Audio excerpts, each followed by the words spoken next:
During peacetime, legitimate transits through drift gates are frequent and fastidiously organised. While drift gates are constantly active and will launch any vessel that crosses their threshold, the deceleration process carried out by the receiving gate must be intentionally timed and calibrated for the mass of each passing ship.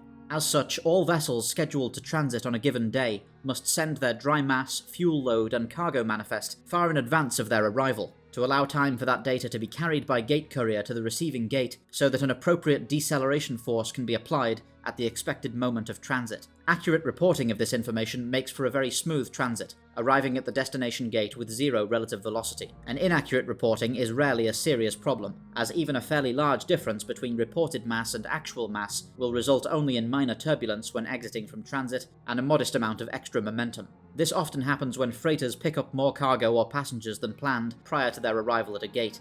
If the difference is too great, however, it may prove necessary to delay the transit until updated information can be sent on the next courier. A failure to do so may result in either a lack of sufficient deceleration, necessitating a long and expensive burn upon arrival, or far worse, an overabundance of decelerating force, which may bounce the ship backwards into interstellar space on an unpredictable vector, or even simply crush the vessel flat. Very accurate reporting and the smoothest possible transits are most important in the case of very large vessels, such as gate haulers or Marician treasure ships, as their enormous size exponentially increases the danger of a poorly calibrated deceleration, by applying differing levels of decelerating force to the bow and stern of the vessel respectively, causing the hull to be warped and rent asunder.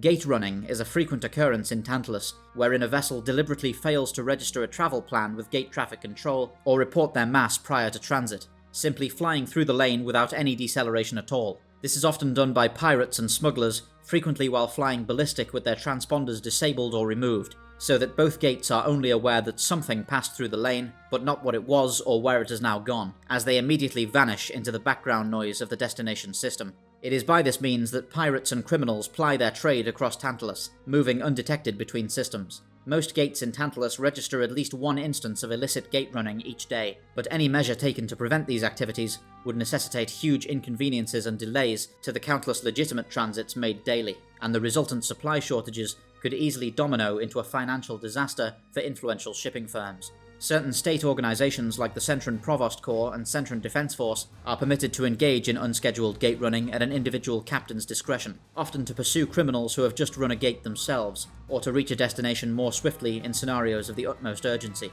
Naturally, such instances can result in disciplinary action or criminal charges if performed frivolously or negligently, as they can cause danger to the public by risking collisions or traffic disruption in the vicinity of the receiving gate. Thank you for watching. You can get the Sojourn through various distributors, all of which are accessible through www.thesojournaudiodrama.com. You can also get the series through Patreon, where you'll be able to access various bonus features, including our visual dictionary, Guinevere cross-sections, and anthology shorts. Remember to join us on Discord and get regular updates on all upcoming Sojourn releases. All the related links can be found below this video. Fair winds.